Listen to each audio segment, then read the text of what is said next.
আমি মূল আলোচনায় যাওয়ার আগে আ অরুণা বিশ্বাস আপনাকে ১ম বারের মতো আমি পেয়েছি। যদিও মারিয়া আমার সঙ্গে সয়ে আরেকবার পেয়েছি। কিন্তু আমার না মুখে হাসি আসে না এখন আর।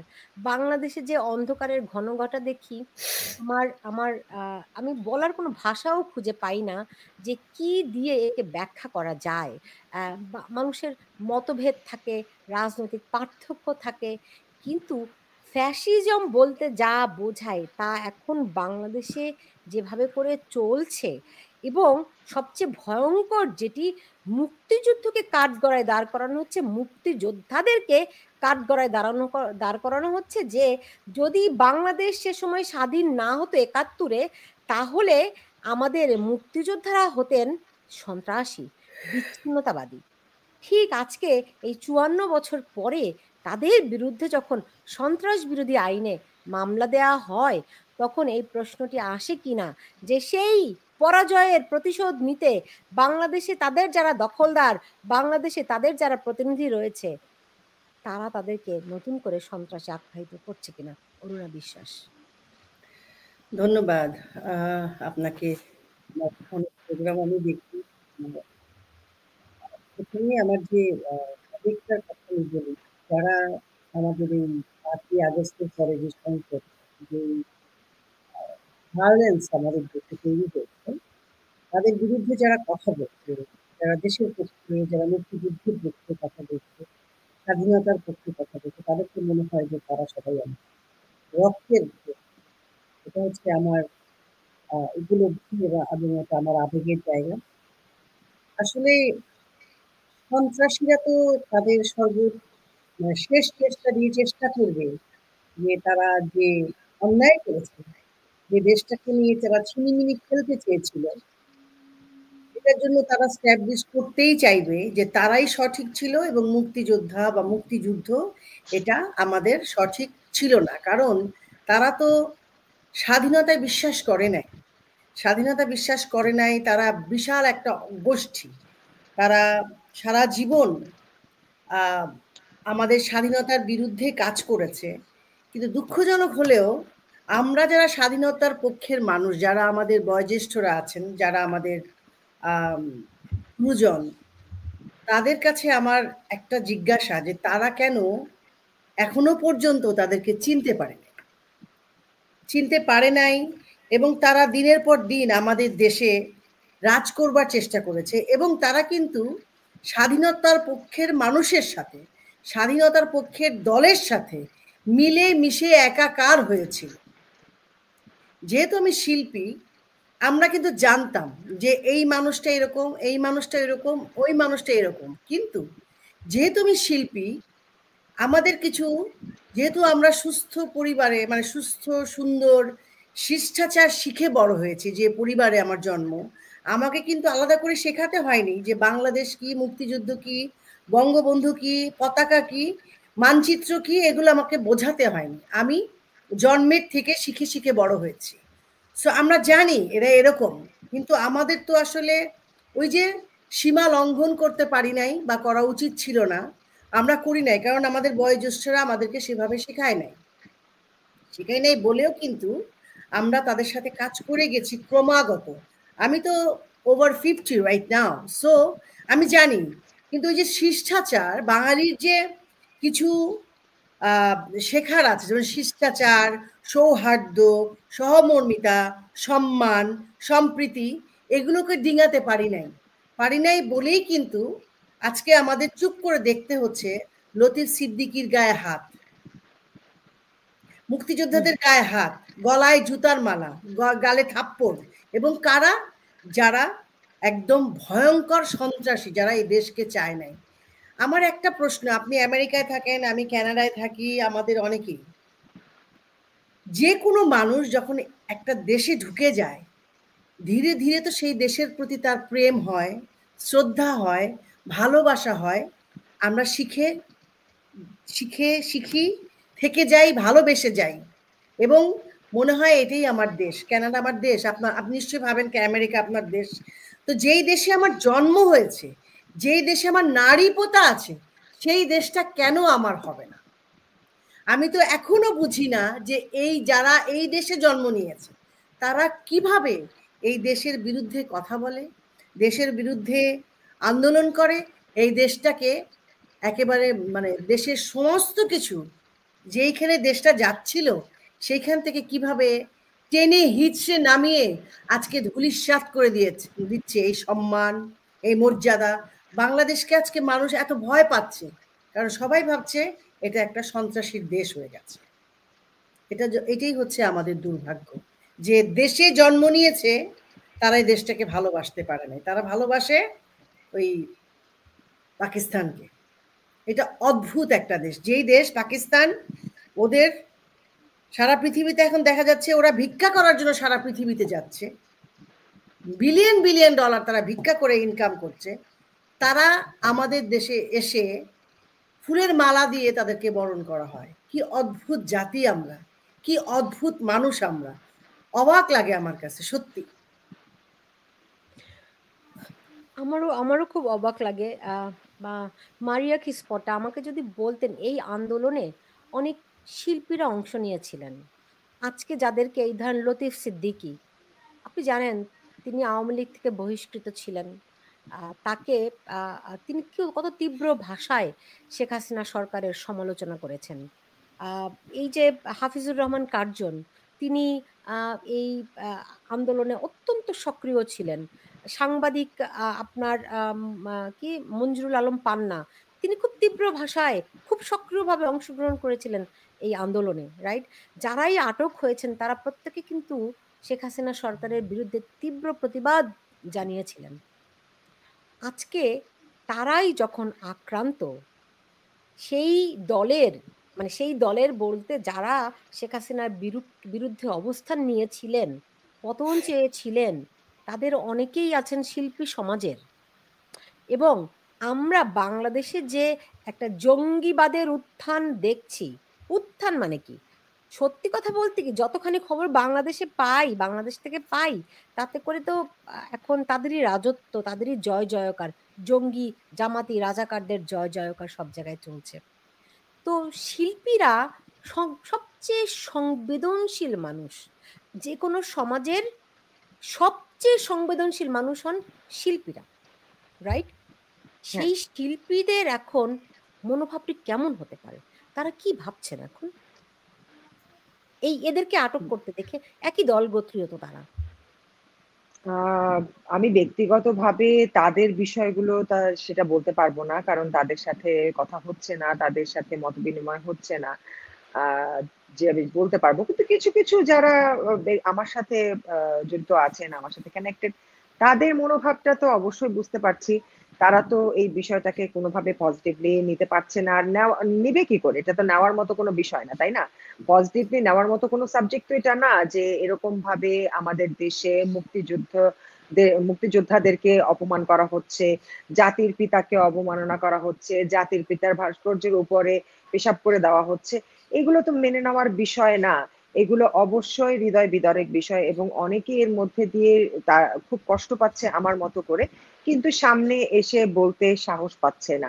আর এর মাঝে অনেকেই রয়েছে যারা সম্পূর্ণভাবেই যেন মানে কিছু হচ্ছে না, কিছু গায়ে লাগছে না, এরকম একটা ব্যাপারে তারা এখনো দে আর স্টিল লিভিং ইন দ্যাট এরা, যে nothing is happening, let's be positive on the side which is benefiting us। তাদের ওই ব্যাপারটাই তারা মানে বেশি ফোকাস করছে, যে এখন কোন সাইডে থাকলে, কাদের সাথে কাদের পক্ষে থাকলে আমার নিজস্ব বেনিফিট হবে, সেই বিষয়টাই চিন্তা করছে কিছু আহ বিনোদন জগতের আর্টিস্টরা। আর কিছু মানুষরা রয়েছে যারা কিনা খুব ব্যথিত, মর্মাহত, কিন্তু যে পরিমাণে ফ্যাসিজম চলছে তার বিরুদ্ধে মুখ খুলতে ভয় পাচ্ছে। এই পরিস্থিতিতে সবাই আছে, কিন্তু সবারই তো সংবেদনশীল হওয়া উচিত। এবং আমার মনে হয় যে আমরা বিনোদন জগতে যারা রয়েছি, আমাদের কাজ কি শুধুমাত্র মানুষকে বিনোদন দেয়া, মানুষের সামনে নেচে গেয়ে তারপরে সেজে গুজে লাফিয়ে ঝাঁপিয়ে একদম আমরা বিনোদন দিয়ে যাব, মানুষকে হাসিয়ে যাব, মানুষকে আমরা খুব হ্যাপি করব, কিছুটা সময়ের জন্য তাদেরকে স্ট্রেস রিলিফ করব? Is this all that our responsibility is as an artist? আমার তো এটা মনে হয় না। একজন শিল্পী, তার দায়িত্ব, তার যে রেসপন্সিবিলিটি, সেটা শুধুমাত্র মানুষকে বিনোদন দেওয়ার জায়গা থেকে আসে না, তাহলে তাকে শিল্পী বলা হতো না, তাহলে তাকে জোকার বলা হতো, সার্কাসের কোন একজন আর্টিস্ট বলা হতো, তাকে শিল্পী বলা হতো না। তো আমরা যে শিল্পী, আমরা যে বিনোদন জগতের মানুষরা রয়েছি, আমাদের কাজ হচ্ছে আমরা বিনোদন মানুষকে দিব, সেই সাথে আমরা মানুষ এবং জাতির উদ্দেশ্যে আমাদের সবার ভালোর যেটা হয় সেটার উদ্দেশ্যে পজিটিভ কোনো মেসেজ থাকলে সেই পজিটিভ মেসেজটাকে কনভে করব মানুষের মাঝে, পৃথিবীর মাঝে। সেটা আমাদের দায়িত্ব। আর সেখানে যদি দেখি যে আমাদের নিজেদের রাষ্ট্রের উপরে কোনো একটা আঘাত এসেছে, সেই রাষ্ট্রকে বাঁচানোর জন্য দায়িত্ব তো আমাদের আরো বেশি সক্রিয় হয়ে উঠতে হয়।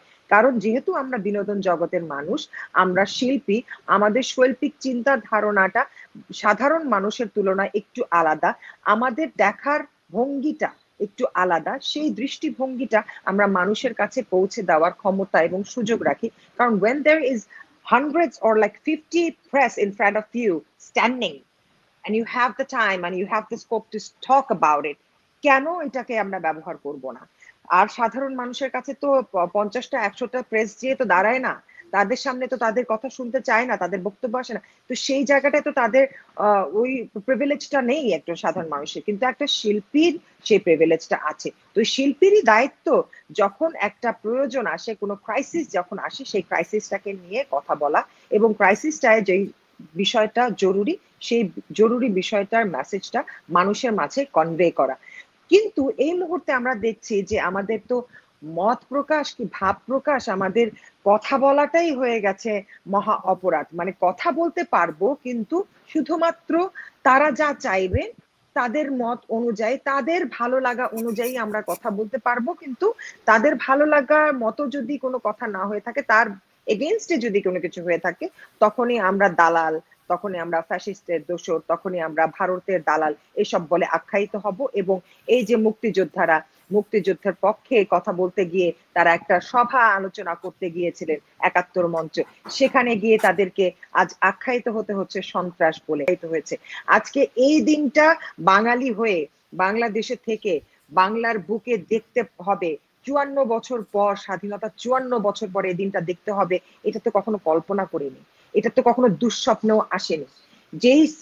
যেই সিনারিও গুলো আমরা দেখছি, জুতার মালা পরানো হচ্ছে মুক্তিযোদ্ধার গলায়, তাদেরকে চর থাপড় মারা হচ্ছে, রক্তাক্ত করা হচ্ছে। আজকে যারা রক্ত দেওয়ার জন্য, তারা জীবনের ঝুঁকি নিয়ে ৭১-এ তারা যারা যুদ্ধ করেছে, লড়েছে আমাদের জন্য, তাদের রক্ত ঝরছে কাদের হাতে? যারা এই স্বাধীনতাই চায়নি, যারা এই স্বাধীন রাষ্ট্রটাই চায়নি, এই স্বাধীনতার বিরুদ্ধে ছিল এবং এখনো আছে, তাদের হাতে এই অপদস্থ হতে হচ্ছে। এবং আমাদের সরকার এবং আমাদের আইনের যে ব্যবস্থাটা দেখেন, যে এখানে যারা মব ক্রিয়েট করলো তাদেরকে অ্যারেস্ট না করে, যাদের উপর মব হলো সেই মুক্তিযোদ্ধাদেরকে অ্যারেস্ট করে নিয়ে যে তাদেরকে সন্ত্রাস আখ্যা দেওয়া হলো, তাদেরকে সন্ত্রাস দমনের আইনে তাদের উপর মামলা দেয়া হলো। আমরা কোথায় বসবাস করছি? মবের একটা আখড়া হয়ে গেছে এখানে, যেন মবের সিনেমা চারিদিকে চলছে। গতকালকে দেখেন যে ৩টা মবের ঘটনা কিন্তু আমরা এরকম দেখে ফেলেছি, যে দিনাজপুরে কি বিশাল একটা মব, তাই না আপু? মানে এটা চিন্তা করা যায়? এটা যদি কেউ বলে থাকে যে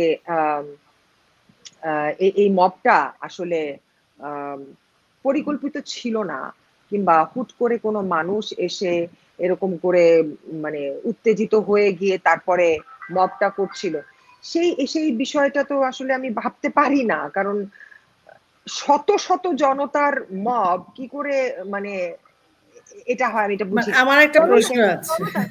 আমি জনতা বলতে রাজি নই এদেরকে। এরা ওই সেই পরাজিত শক্তি, রাজাকার জামাতের অংশ তারা। এবং অরুণা বিশ্বাস, আপনি দেখুন যে লতিফ সিদ্দিকী, তিনি কিন্তু উকিলের জন্য তিনি সম্মত হননি, না, ছিঁড়ে ফেলে, কারণ তিনি বলেছেন তিনি জামিন পাবেন না, কারণ এই সরকার তাদেরকে জামিন দেবে না, বিচারক জামিন দেওয়ার ক্ষমতা নাই। তিনি জানেন, তিনি তার অভিজ্ঞতা দিয়ে জানেন এই বিচারকের আদালতের জামিন দেওয়ার ক্ষমতা নেই, কারণ ক্ষমতা সব সরকারের হাতে কুক্ষিগত। আর আমরা দেখলাম হাফিজুর রহমান কার্জন, তিনি উকিল নেওয়ার জন্য সম্মত হলেন, কিন্তু তাদের কেউই জামিন পেলেন না। তাতে কিন্তু লতিফ সিদ্দিকের অবস্থানটি প্রমাণিত হলো, সত্য প্রমাণিত হলো যে আহ, মানে আদালতের কোনো ক্ষমতা নেই, সব ক্ষমতা ইউনূস সরকারের হাতে। এই যখন অবস্থা, তখন বিএনপির নীরবতা কি বার্তা দেয় আপনাদেরকে? আসলে আমি তো ট্রুলি পলিটিক্যাল পার্সন না, অ্যাকচুয়ালি ট্রুলি, বাট না, আমি আমি আপনার শিল্পী সত্তাকেই জানতে চাচ্ছি। হ্যাঁ, মানে আমার কাছে যেটা মনে হয়েছে যে যারাই এখন চুপ করে আছেন তারা কিন্তু এই সমস্যাটা ফেস করবেন। এটা না, কারণ হচ্ছে আমি দেখেছি, আমি আপনাকে বলি, আহ, বেগম খালেদা জিয়া যখন লন্ডনে গেলেন অনেকদিন পরে এবং তারেক জিয়া ওনাকে জড়িয়ে ধরেছেন, আমি একটা স্টেটাস দিয়েছিলাম। দেওয়ার পর এটা নিয়ে একদম মানে হইচই। আমি কেন এটা এটা মানে বিএনপি বা ওরা আদার, মানে উনি কেন এরকম, উনি কি বিএনপিতে আসতে চায় কিনা, উনি কি তেল দিচ্ছেন কিনা, উনি এটা করছেন কিনা, মানে নানাবিধ কারণ তখন। এবং যারা মানে অনেক সাংবাদিক মানে হাত পা নেড়ে, এবং একজন সাংবাদিক যে গোলাম মুর্তজা, সে তো এখন নিয়েতে আছে যে আমেরিকায়, যাই হোক, মানে তেল তারা দিচ্ছে, বলছে আমরা দিচ্ছি, মানে অদ্ভুত বিষয়। কিন্তু তারা কিন্তু তেল দিচ্ছে, বলছে আমরা তেল দিচ্ছি। আচ্ছা গেল। এখন দেখেন, বেগম খালেদা জিয়া আসলে ভুলে যান উনি কে। উনি উনি ওনার বয়স হচ্ছে ৭৭-৭৮ বছর বয়স, বা আরো বেশি হবে। উনি তো আমার মায়ের বয়সী। আমি সত্যি চাই না একজন শিক্ষিত মানে শিক্ষিত মানুষের যে আচরণটা হওয়া উচিত, আমি চাই না যে ওনাকে কেউ গালিগালাজ করুক, সেই সাথে আমাদের মাননীয় প্রধানমন্ত্রীকে কেউ গালিগালাজ করুক, সেটাও আমি চাই না। অবশ্যই মাননীয় প্রধানমন্ত্রীকে আমি বেশি ভালোবাসি, সেটা তো অবশ্যই, কিন্তু উনি তো আমার মায়ের বয়সে। এবং ভুলে যান বেগম খালেদা জিয়া, উনি তো একজনের মা, একজনের দাদি, একজনের নানি। এটাই তো শিষ্টাচার, মানে আমি বাঙালি, এইটা যদি আমার শিল্পী হিসেবে আমি পরিচয় দিচ্ছি, আসলে কি আমি শিল্পী হতে পারছি কি যদি আমি এই শিষ্টাচারগুলো লঙ্ঘন করি? তো আমি লিখেছি, আমাকে তো নানাবিধ, মানে উনি কি জয়েন করছে, উনি কি তেল মারছে, মানে মানে আর কোনো ইয়ে নাই। আর আমার প্রশ্ন হচ্ছে, এই যে যারা ধরেন আজকে লতিফ সিদ্দিকীকে মারলেন, মানে আমি আসলে ওনার নামটাই বলছি, বা এদেরকে মারছেন, বকছেন, বা খালেদা জিয়াকে বকছেন, এবং আমাদের মাননীয় প্রধানমন্ত্রীকে নিয়ে গালিগালাজ দেখুন, করছেন। মানে আমি খুব ভাগ্যবান, এরা আবার আমার এক শোতে এসে দেখেও আমাদের তিনজনকে বলছে যে নর্তকী আমরা, বুঝতে হ্যাঁ, পেরেছেন? নর্তকী তো আমরা। এবার আরো অনেক কিছু বলবে, বুঝতে হ্যাঁ হ্যাঁ, পেরেছেন? আমরা নর্তকী বাইরে ভাই, যে দেখিস তিনটা না তোরা লেভেলের বাইরে আমাদেরকে, কিন্তু তোদের গুনাহ হবে ভাই, দেখিস না। নারী মানে ওদের কাছে এইরকমই হ্যাঁ, মনে, এর বেশি মানে কিছু ওরা জন্মই নেয় নাই, মেয়ের মায়ের পেটেই ওদের জন্ম না হয় নাই। না, তাদের ওদের তাদের ওদের সরি, হিসাব চিন্তাটা আমি হচ্ছে আমার নারী, যায় না। নারী হচ্ছে রিপ্রোডাকশনের একটা মেশিন আর কি। ওদের না, ওদের কাছে নারীদের ডেফিনেশনটা রিপ্রোডাকশন। তারা শুধুমাত্র তাদের সাথে বিছানায় শুবে, তারা বাচ্চা জন্ম দিবে, আর তারা বাচ্চা না, পালন ওদেরকে করবে, নারী তারপরে লাগে না, থাকবে। বিছানা না, শোয়ার না, জন্য আপনারা নারী লাগে না ভাই। তাদের ভাই ওদেরকে চিন্তার শোনো, আমি লেভেল, বলতে বাধ্য হচ্ছি ওরা সুলতানা, ওরা নারী না পেলে অন্য নারী কোনো কিছু লাগে না দিয়েও চালিয়ে ওদেরকে, দেয়। এখন নারীর প্রয়োজন নাই। রাইট। যাই হোক, সরি টু সে, বাট তারা কিন্তু প্রুফ করেছে, ঠিক না, আছে। আমি আমি অফকোর্স, আপা আমি বলতে অনেকবার। যাচ্ছি যে তাদের চিন্তার লেভেল ওই পর্যন্ত, এর বাইরে তারা আর ভাবতে পারে না, না। পিছনে দেখবেন তো সব আই ক্যান দোয়া পিক দুরুদ ইট আউট। লেখা, দোয়া দুরুদ লেখা, আমি আমি আল্লাহর পথে বা যাই হোক ওরা লেখে সুন্দর করে। কিন্তু গালিগালাজ যখন দেয় আমার অবাক লাগে হ্যাঁ, যে এরা এত ধর্মীয় মানুষ, এরা একটা মেয়েকে বা একটা মানুষকে গালিগালাজ করে কিভাবে? এটা তো ভয়, মানে ভয় তো পাওয়া উচিত নাকি? আমি আমার সৃষ্টিকর্তাকে ভয় পাই না?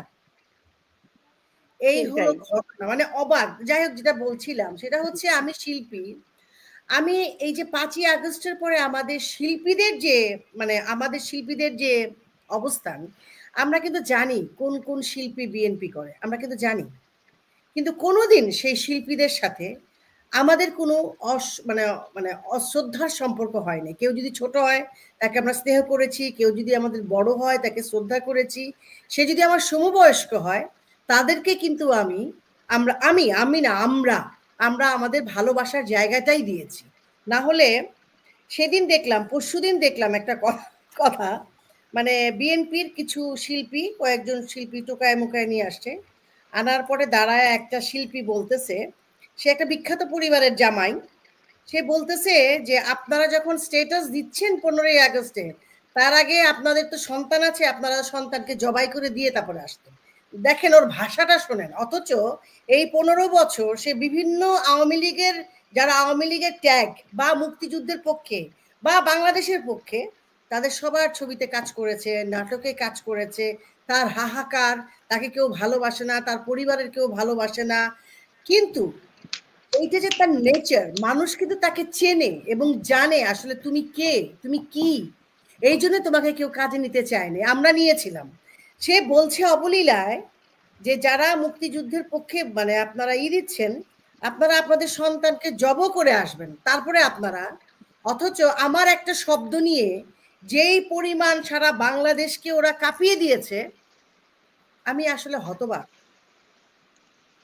আপনি যদি বলেন পুলিশ যখন ক্রাউডেড দেখবে কোনো দেশে কি হয়, কালার যখন মানে রেভুলেশন হয় রাষ্ট্রের বিরুদ্ধে, তখন রাষ্ট্রের প্রশাসনিক অবস্থান থেকে কি হবে?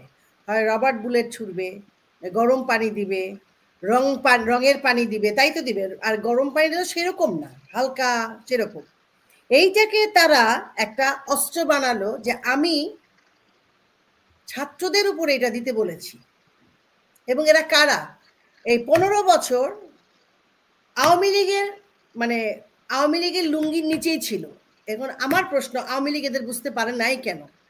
সিআরআই থেকে একটা ছবি হয়েছে, আগস্ট ফাইল, সিআরআই থেকে হয়েছে। সিআরআইটা কি প্রতিষ্ঠান? আওয়ামী লীগের প্রতিষ্ঠান।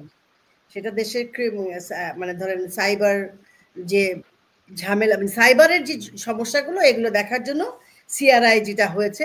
সিআরআই হচ্ছে সাইবার রিস্ক ইনস্টিটিউট, একটা আছে, প্রতিষ্ঠান ছিল। সেই প্রতিষ্ঠান থেকে ছবি হয়েছে এবং লক্ষ লক্ষ হাজার হাজার কোটি কোটি টাকা খরচ করেছে। এবং ইলেকশনের সময় আমাদের মানে আমাদের তথাকথিত যে মেকাররা তারা কিন্তু কাজ করেছে। তারা কেন এখন সবাই আওয়ামী লীগের বিরুদ্ধে? আমরা কিভাবে ফ্যাসিস্ট হলাম, শেখ হাসিনা কিভাবে ফ্যাসিস্ট হলো, সেই প্রশ্নটা আমার জানার খুবই দরকার। এবং আগস্ট ফাইল এবং শনিবার বিকেল এই ছবি দুটো রিলিজ দেওয়া খুবই প্রয়োজন। আমরা দেখার জন্য বসে আছি, ছবিগুলো রিলিজ দিচ্ছে না কেন? আমাদেরকে বলা হচ্ছে আমরা আওয়ামী লীগের দালাল, ভারতীয় দালাল, আমরা অমুক দালাল। আমরা তো ভাই, আমি তো একা। আমার হাজবেন্ড আমাকে বলে নাই তুমি অমুক মন্ত্রীর কাছে যায় বসে থাকো কোলের মধ্যে, এগুলো বলে নাই, কিন্তু আমরা করিও নাই এগুলো। আজকে আমি বলতে বাধ্য হচ্ছি, কারণ এত অশ্লীলতার সময় এখন, আমরা তো অত অশ্লীল কথা বলতে পারবো না, যে কথাগুলো বলা যায় সেটাই বলছি। বউ দিয়ে ব্যবসা, আমার তো বাবাও নাই, আমার স্বামী নাই, আমি ব্যবসা করি নাই ভাই, আমার কেউ বলতে পারবে না। তো শিল্পী কিভাবে হয় এরা? আমাকে একটু প্রশ্নের উত্তরটা দেন তো, এরা কিভাবে শিল্পী হয়? এই প্রশ্ন তো আমি আপনাকে করতে চেয়েছিলাম যে মোস্তফা সরোয়ার ফারুকী 5ই আগস্টের পরে তিনি বলা হয় তিনি এখন সাংস্কৃতিক জগতের ডন, রাইট? আচ্ছা, সে সারা জীবনই ডন। হ্যাঁ, সাংস্কৃতিক জগতের ডন হচ্ছে কি মোস্তফা সরোয়ার ফারুকী। আর তিনি তো আওয়ামী লীগের সবচেয়ে সুবিধাভোগী, সুবিধা নিয়েছেন। এখন আওয়ামী লীগের বিরুদ্ধে সুবিধা নিয়ে আওয়ামী লীগের বিরুদ্ধে কাজ করছেন। মানে মেকানিজমটা কি তাদের? মেকানিজম হচ্ছে তাদের, সে আসছেই কারো মিশন সাকসেস করার জন্য। কিন্তু বোকা হচ্ছে আওয়ামী লীগের লোকরা। আওয়ামী লীগ তাদেরকে চিনতে পারে নাই, চিনতে পারে নাই নাকি আওয়ামী লীগে মানে চেনার চেষ্টা করে নাই, এটা আমি জানি না। আওয়ামী লীগকে যারা ভালোবাসে বা আওয়ামী লীগ যারা মানে, আমি আওয়ামী লীগ বলছি না, আমি বলছি মুক্তিযুদ্ধকে যারা ধারণ করত, আওয়ামী লীগ মনে করত এটা তারা একমাত্র, তারা এটা হচ্ছে একমাত্র প্রাপ্য। It's not that. তারা আমাদেরকে অ্যাভয়েড করত, ওদেরকে দিয়ে কাজ করাতো। এবং ভোটের যত কাজ লাস্ট 2024-এ যে কার্ডগুলো বানানো হয় সবই কিন্তু ও মানে ফারুক এবং তার ছেলেরা মেয়েরা বানিয়েছে। এবং তাদের মিশনটাই হচ্ছে একদিনের না, আজকে 15-16 বছর বা 20 বছর ধরে এই মিশনটা। সে আস্তে আস্তে কথা বলছে সে। আর আমাদের দেশের মানুষরা না ইংলিশ বললেই মনে করে সে অনেক পণ্ডিত, অনেক পণ্ডিত মনে করে। দুই একটা ইংলিশ, হ্যাঁ দুই একটা ইংলিশ বলে, আরে ভাই ও তো ইংলিশ বলতে পারে, মানে বিশাল ব্যাপার। সেটা মন্ত্রী হোক, এমপি হোক। ভাই শোনেন, মাইন্ড করেন না, সরকারি অনেক লোককে দেখছি ভাই, ওরা করে কি স্যান্ডউইচ খায় হচ্ছে কাঁটা চামচ দিয়ে, কাইটা কাইটা কত বড় মানে কি বলবো, স্যান্ডউইচ বলে কাঁটা চামচ দিয়ে কাইটা খায় ভাই। এটা কোথাকার ভাই, কোন দেশ এটা ভাই? মানে এরকম কোট সুট পড়তে, এগুলো হচ্ছে আমার অবজারভেশন, আমি ওই শিল্পী দেখে বলতেছি ব্রিটিশ, কথাগুলো। ওরা আমি ওরা হ্যাঁ, এখানে ব্রিটিশ থেকে। whatever doesn't matter like where they from, but তারা কি এইটুকু সিনেমা দেখে না, পৃথিবী দেখে না, নিউজ দেখে না, কোথায় কোনটা কি ইউজ করতে হয় জানে না? ওদের ঘাড় এরকম, কথা বলবে না মানে। এবং সরি, সাদা কোনো মানুষ দেখলে ওদের মাথা ঠিক থাকে না, মানে সাদা চামড়া, আর দুইটা ইংলিশ বললে। এবং এদেরকে স্বামী স্ত্রীকে এবং এদেরকে দেখাই যায় তো সবসময় এই মন্ত্রীর বাসায়, ওই মন্ত্রীর বাসায়, এই মন্ত্রীর অফিসে, ওই মন্ত্রীর অফিসে। সেখানে আমরা কোথায় ভাই? আমরা নাই তো। এবং সে যে সুযোগ সুবিধাগুলো বিভিন্ন চ্যানেল থেকে, বিভিন্ন বড় বড় পত্রিকা থেকে পেয়েছে কন্টিনিউয়াসলি, এটা হয়েছে কি আমি বলি, এটা হচ্ছে আমার এই 1 বছরের অ্যানালাইসিস। এই যে বড় বড় পত্রিকা কিছু মেয়েদেরকে একদম পিক করে রাস্তা থেকে, একটু দেখতে ভালো, গায়ের রংটা পরিষ্কার, তাদের কথা শুনবে, তাদের মিশন সাকসেস করবে, তাদেরকে নেওয়ার পরে একটু নাচ গান, তাদের মা বাবা জানে, কারণ তারা অর্থনৈতিকভাবে অত স্বাবলম্বী না, তাদেরকে পুরস্কার দেয়, হয়তো ভেতরে ভেতরে অন্য কিছু তাদের ভিতরে আছে। তারপরে আরেকটাকে ধরে, তারপরে আরেকটাকে ধরে, তারপরে এখন আরেকটাকে ধরছে, হয়তো বাংলা ভাষা বলতে পারে না, তাদেরকে ভাষা শিখায়া, মানে ধরেন একজন বলতেছে আমি মুক্তিযুদ্ধের পক্ষে, একজন ভীষণ নাম করা একজন কবি বা সাহিত্যিক, উনি প্রেম করেন, উনি এই করেন সেই করেন, এগুলো করে করে এগুলাকে মনে করেন মানে ওই ফার্মে ঢুকায় এগুলাকে ফ্রেমের মধ্যে ফালায় এগুলাকে বড় করে করে করে এদেরকে মহিরুহ বানায় ফেলায়, মহিরুহ বানায়। বানানোর পরে মনে করে ইন্ডাস্ট্রি মনে করে এদেরকে ছাড়া চলছে না বাংলাদেশ। কিন্তু এই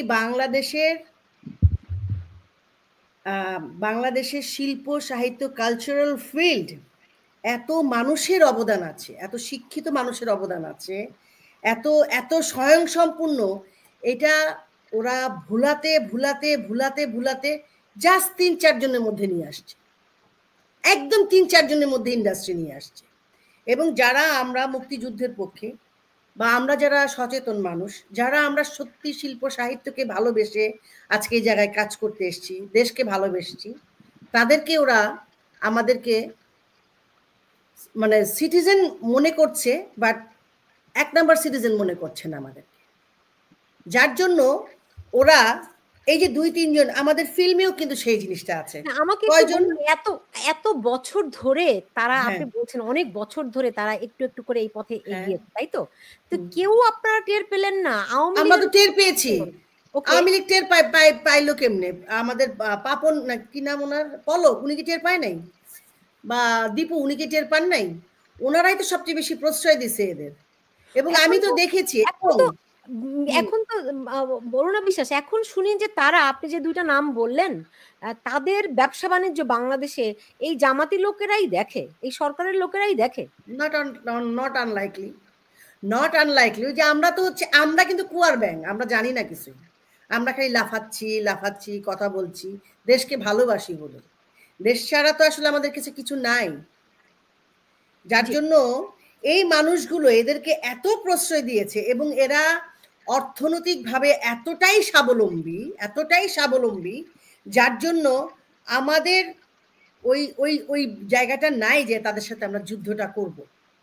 যুদ্ধ করার জন্য কিন্তু অর্থনৈতিক স্বাবলম্বী হওয়া কিন্তু খুবই জরুরি। জি। এবং কাজ কমাতে আমাদের মতো শিল্পীদের, সেদিন এক সিনিয়র শিল্পী আমাকে ফোন করে বলল আমার তো কাজ নাই, এবং তিনি বিশাল বড় একজন অভিনেত্রী, বিশাল, তার কাজ নাই। কারণ তার চক্রের, যে ফারুকী চক্রের যেসব শিল্পীরা, তারাই কাজ করতে পারছে আপাতত, আর কেউ কিন্তু কাজ করতে পারছে না। আমার মনে হয় মারিয়া নোজ বেটার দেন সেম মি, রাইট? লাইক মারিয়া, সেম আমি সেম কিন্তু হিয়ার, আমি সেম হিয়ার একজন দি, শিল্পী একদম একই কথা। ছিলাম। হ্যাঁ, হ্যাঁ, জি, আমি তো মারিয়া জানি বলুন। না, আমি বাংলাদেশে নাই, এবং আমাকে না বলছে আমার দেশে আসবি তুই, তোকে গরম জল দিয়ে পুরায় দিবে, হ্যাঁ, মানে কি কি জানি বলে, মানে এগুলোর মানে আসলে কোনো মানে আসলে আমরা তো, আমার এখন আর কিছু গায়ে লাগে না কেন, যখন বঙ্গবন্ধুর মাথার উপরে উঠে আমাদের আমাদের সন্তানরা যখন মানে এই ধরনের না, না, না, না, আপনি আমাদের সন্তানদের বলবেন না। এটা কি মানে বলা ঠিক? যাই হোক আমাদের মানে এরা যখন এই কাজটা করতে পারে সেখানে আমি তো একেবারেই চুনোপুঁটি, আমি তো কেউ না আসলে। এবং আমাদের প্রধানমন্ত্রী, আমি প্রধানমন্ত্রী বলি, ওনাকে সম্মান করি, আমার মার বয়সী। আমার হাসিনা আপাকে যেভাবে তারা অসম্মান করেছে, ভাই একটা মানুষ অন্যায় করলে তার তো শাস্তি আছে, শাস্তি হতে পারতো বা কোনো কিছু, কিন্তু এইভাবে তারা তাকে যেভাবে অপমান এবং এখনো কথায় কথায় মাথার মধ্যে সবাইকে ঢুকিয়ে দিয়েছে আহ, স্বৈরাচার স্বৈরাচার, এই কথাগুলো শুনতে কেমন লাগে আমি এটাই জানি না আসলে। মানে কিভাবে সম্ভব, এর থেকে এরা এখন যেটা করছে তাদের কি বলা হয়? এবং আমরা জানি ডক্টর ইউনূস একজন শিক্ষিত মানুষ, উনি ডক্টরেট, উনি নোবেল লরিয়েট, হোয়াট এভার, কিন্তু ওনার মুখে একদিনও শুনলাম না যে স্টুডেন্ট তোমরা আসো, ইউনিভার্সিটি কলেজে আসো, যা হয়েছে হয়েছে, তোমরা, তা না, উনি আরো উস্কাচ্ছে বসে বসে। জি। মানে এটা আমি জানি না আসলে, আমি অবাক লাগে আসলে কি হবে আমাদের এই দেশে। মারিয়া, আপনি দেখুন, একজন এখানে মন্তব্য করেছেন যে শেখ হাসিনাকে এখন দেশের জন্য বড়ই প্রয়োজন। এরকম আরো অনেকেই বলছেন যে শেখ হাসিনাকে আহ্বান জানাচ্ছেন যে আপনি দেশে আসুন, দেশ বাঁচাতে আপনাকে, এই যে দেখুন, আর প্রশ্ন হচ্ছে যে দেশে আসুন, আপনাকে দেশের এখন প্রয়োজন। মানে দেশে কোনো আইন শৃঙ্খলা নাই, পরিস্থিতি নাই, তার উপর তাকে পিটিয়ে হত্যার পরিকল্পনা করা হয়েছিল। সবকিছু মিলিয়ে কিভাবে করে, মানে কত আ মানে ভয়ানক। একেই বাংলাদেশের যে মুক্তিযুদ্ধের পক্ষের মানুষদের যেই ভয়াবহ পরিস্থিতির মধ্য দিয়ে এখন যেতে হচ্ছে, আপনার কি মনে হয় সহসা এই অবস্থার পরিবর্তন হবে? আম যে পরিস্থিতি এখন যাচ্ছে আপু, আমি আরো একটা শো করে কিছুক্ষণ আগেই কিন্তু তারপরে আপনাদের শোতে ঢুকলাম। সেখানেও একই রকম প্রশ্ন আমার কাছে এসছে যে আমার অনুভূতি কি? এই পরিস্থিতিটা দেখে আমি কি ভাবছি? ওখানেও আমি এই কথাটাই বলেছিলাম। এটা এখানেও বলব। আমি তো আমার বয়সী যারা রয়েছে, আমার মতো মানুষ, আমরা ৭১ কে দেখতে পাইনি। কিন্তু আমরা ৭১ কে আমাদের মা, বাবা, আমাদের নানা, দাদা, চাচা, খালা এদের মুখে আমরা, তাদের চোখে আমরা ৭১ কে দেখে এসেছি, শিখে এসেছি। কিন্তু যারা আমরা ৭১ কে দেখতে পাইনি, হয়তোবা আমাদেরকে আবার পুনরায় ৭১ দেখানোর জন্য এই পুনরায় ৭১ এর পুনরাবৃত্তি হচ্ছে। আমি এটাকে ৭১ এর পুনরাবৃত্তি বলব। এটা ৭১ এর পুনরাবৃত্তি ছাড়া কোনো কিছুই না। যেখানে একজন মুক্তিযোদ্ধা যে দেশের জন্য জীবন বাজি রেখেছিল তাকে অকথ্য ভাষায় গালাগাল করা হয়। তার বাসার সামনে ফজলুর রহমানের বাসার সামনে যেভাবে করে মব সৃষ্টি করা হলো এবং অকথ্য ভাষায় যেভাবে চবর্গীয় ভাষাগুলো ব্যবহার করে গালাগাল করা হলো, স্লোগান দেয়া হলো। এরকম বিষয়গুলো ঘটছে এবং সন্ত্রাস আখ্যা দিয়ে সেই জায়গায় মামলা করা হচ্ছে। মা মুক্তিযোদ্ধাদেরকে ধরা হচ্ছে। তাদের উপর যারা মব করছে তাদেরকে ধরা হচ্ছে না। তো এটা আমি তো বলব যে এটা ৭১, এটা ৭১ ছাড়া তো কোনো কিছু না। এবং এটা ৭১ এবং সেই সাথে আমি এটাও বলব যে ডক্টর ইউনূসকে আমি আসলে ইয়াহিয়া খান, তার মধ্যে আমি ইয়াহিয়া খানকে দেখতে পাই।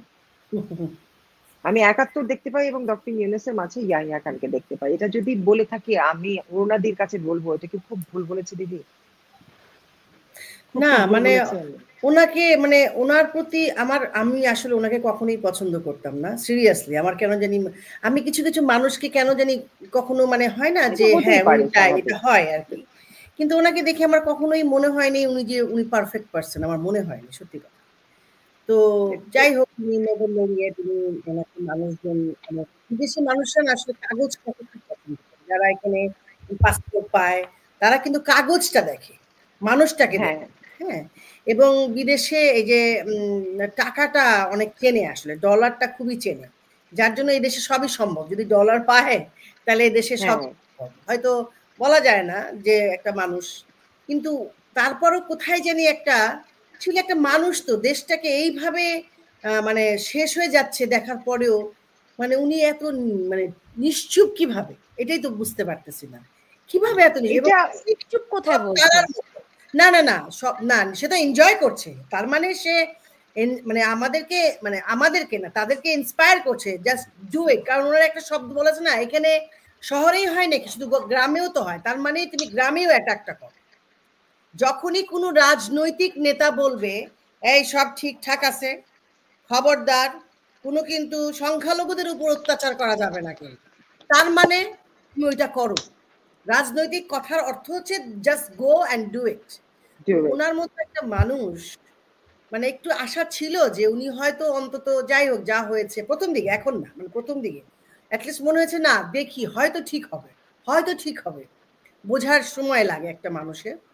কিন্তু না, এটা তো ক্রমাগত বাড়ছে। কারণ কালকে লতিফ সিদ্দিকী, তারপরে পান্না সাহেব, তারপরে ওই পান্না সাহেব আমাদের জেআই পান্না, এবং আমাদের আচ্ছা ওই ভদ্রলোক সাংবাদিক সাংবাদিক আমি বলছি এর কথা, ওই যে আমাদের ফজলু ভাই, ফজলু ফজলুর রহমান ভাই। সাহেবের কথা। এরা এত মানে এত মানে দেশপ্রেমিক, প্রত্যেকেই দেশপ্রেমিক যারা।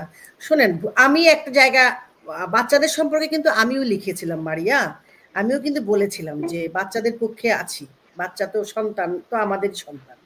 এটা আমরা মোটামুটি সবাই করেছিলাম আপু, সবাই যাদের বাচ্চা আছে সবাই কিন্তু বলেছিল প্রথম দিকে, সবাই বলেছিলাম আমরা। কিন্তু তার মানে তো এই নেই অন্য দেশটা শেষ হয়ে যাবে, আমার রেলস, আমার রেল, আমার যে স্থাপনাগুলো সেগুলো আমি শেষ করে দিব, হাসপাতালে আগুন দিয়ে দিব, রেল স্টেশনে আগুন দিব, বিটিভি ভবন আগুন দিয়ে দিব।